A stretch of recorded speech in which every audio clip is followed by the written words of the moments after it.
नमस्कार दोस्तों, मैं आपका अपना ब्रजकिशोर तिवारी। आज इस वीडियो के माध्यम से हम बात करने आए हैं देश की वर्तमान स्थिति, जिसमें न्यायपालिका और कार्यपालिका की जो कार्य प्रणालियां हैं उनके बारे में हम यहाँ पर बात करेंगे।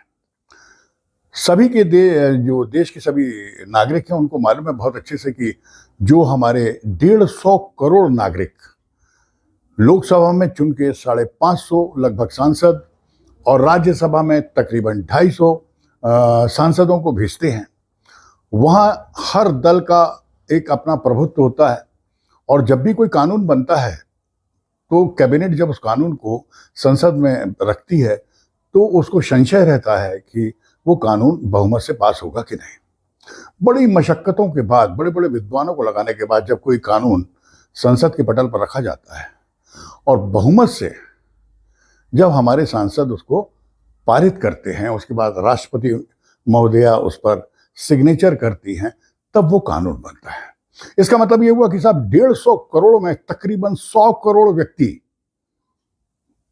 उन व्यक्तियों के नुमाइंदे, माने वही व्यक्ति जो चाहते हैं वो कानून बनने जा रहा है। जब वो कानून बन जाता तो चंद लोग जो शुरू से राष्ट्र को तोड़ना चाहते थे वो सुप्रीम कोर्ट पहुंच जाते हैं।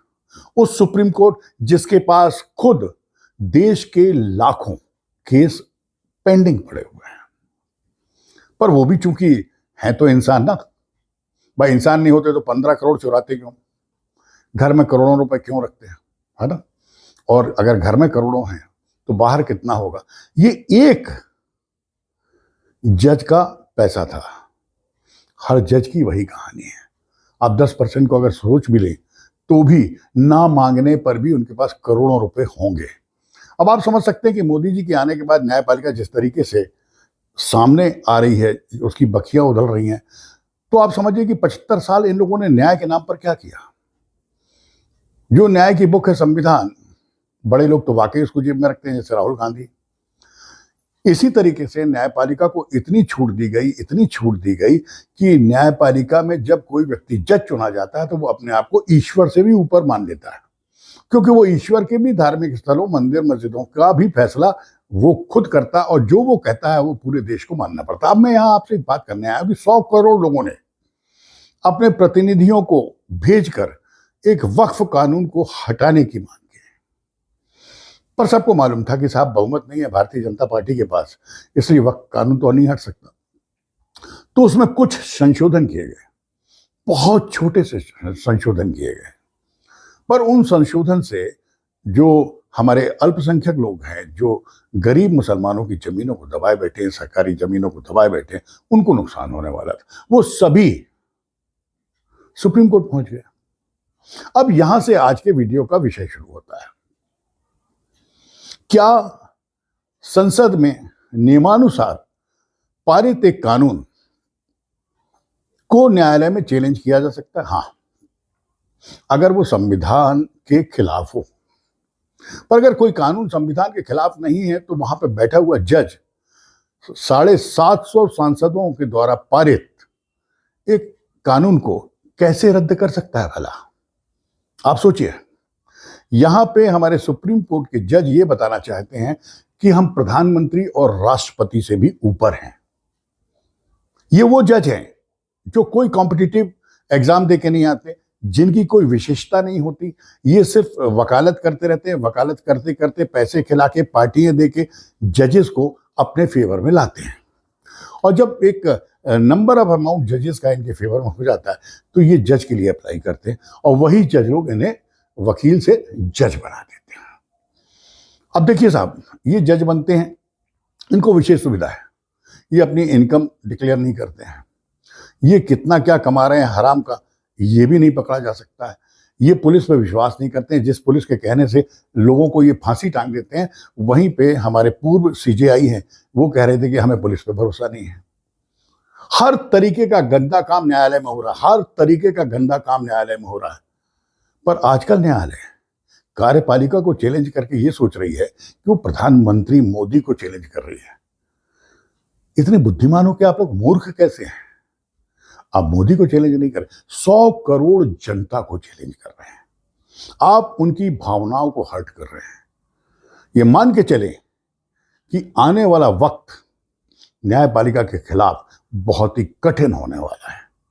वैसे भी हमारे उपराष्ट्रपति धनखड़ जी ने कह ही दिया है कि न्यायपालिका कोई भी नहीं होती कि वो राष्ट्रपति को इंस्ट्रक्शन दे। मद्रास के बारे में जिस तरीके से हमारे चीफ जस्टिस ने कहा कि राज्यपाल को 3 महीने के अंदर और राष्ट्रपति को इतने दिन के अंदर देना ही पड़ेगा।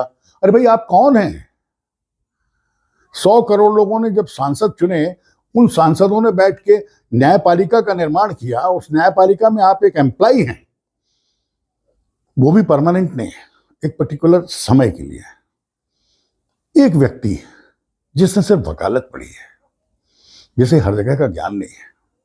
एक मजे की बात यह है कि प्रधानमंत्री के पास सलाहकारों की टीम है, तकरीबन 100 लोग, आईएएस, आईपीएस, आईआरएस, ऐसे सुप्रीम अधिकारी उनके अंडर में है, उनकी टीम में है, जो उनको सलाह देते हैं कि राष्ट्र हित में और मानव हित में क्या उचित होगा। इन जजेस के पास कौन सी टीम है? ये इनकम टैक्स का केस आए, सेना का केस आए, विदेश का आए, मुस्लिमों का आए, हिंदुओं का आए, मंदिरों का आए, आसमान का आए, पाताल का आए, जमीन का आए, एयरफोर्स का आए, नेवी का आए, आर्मी का आए, किसी भी तरीके के विषय पर ये फैसला कैसे कर लेते हैं? इन्हें इतनी अक्ल भगवान ने दी कैसे? एक व्यक्ति जो चंद दिनों पहले तक वकील था, वो व्यक्ति जज बनते ही इतना विद्वान हो जाता है कि वो धर्म से लेके, रक्षा से लेके, देश से लेके, विदेश से लेके, बैंक से लेके, फाइनेंस से लेके, हर विषय पर अपना निर्णय देता है और वो बाध्य होता है हमारे लिए मानने का। क्या क्वालिफिकेशन है इनका? सिर्फ अपने सीनियर्स की चमचागिरी है ना? और इनके कुछ फैलाए हुए जो डॉगिनुमा वकील से जो वहां सौदे करते, जो इन तक पैसे पहुंचाते हैं, ये एक्सपोज हो चुके हैं। बचा कुछ नहीं। ये और ये मिलके देश को खाए जा रहे हैं। ये बहुत ही बुरी बात है कि न्यायपालिका संसद को चैलेंज कर रही है। उस संसद को जिसको 100 से 150 करोड़ आम जनता ने जिता के बनाया है। और इसके पहले 75 साल न्यायपालिका और कार्यपालिका ने मिलकर फायदे मारे। कांग्रेस ने अपने फायदे के लिए न्यायपालिका को अकूत पावर दिए और न्यायपालिका ने खुद हराम का खाने के लिए उनसे अपने लिए ये सब नियम बनवा लिए कि हमारे पर एफआईआर नहीं होगी, हम पे जांच नहीं होगी, हमारे पास हराम का पैसा भी निकलेगा तो हमारे खिलाफ एफआईआर नहीं होगी। ये सब इसी तहत आज वक्फ बोर्ड का केस गया है।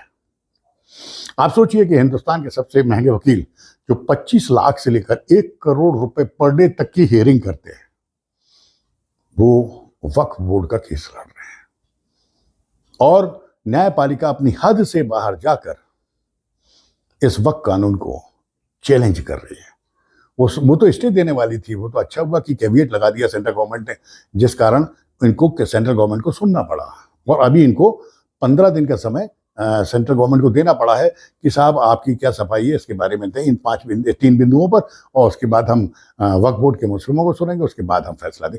अरे भाई, तुम फैसला देने वाले कौन हो? देश का प्रधानमंत्री जानता है इस देश के हित में क्या है, किस तरीके के कानून बनाना चाहिए। आपका काम प्रधानमंत्री, राष्ट्रपति द्वारा बनाए गए कानून का अनुपालन कराना है। आप तो कानून ही सुधारने लगे हैं। इसका मतलब हुआ कि आप ही देश चला रहे हैं। ये चुने हुए सारे चुनिंदे जो हमारे नेता बैठे हैं सब बेकार हो गए।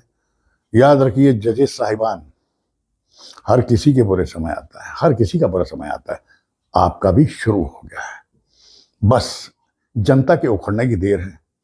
फिर आप ना कॉलेजियम से भर्ती कर पाओगे, ना घर में 30 करोड़ छुपा पाओगे, ना पुलिस की एफआईआर से बचोगे, और ना ही तुम अपनी इनकम छुपा पाओगे, और ना ही कार्यपालिका को उंगली कर पाओगे। अभी आपको जरूर लग रहा होगा कि हम ऐसा कर रहे हैं। वक्त अब नहीं रहा, क्योंकि सामने एक बब्बर शेर नरेंद्र दामोदर दास मोदी बैठा है, जो बोलता कम करता जाता है। और देखना, एक दिन वही आपकी घंटी बजाएगा। हम सब इंतजार कर रहे हैं। जितना तुष्टीकरण आपको करना है कर लें। वो बहुत जल्दी वो वक्त आने वाला है जब आपकी सारी गलत नीतियों को उखाड़ फेंका जाएगा। जय हिंद, जय भारत, नमस्कार।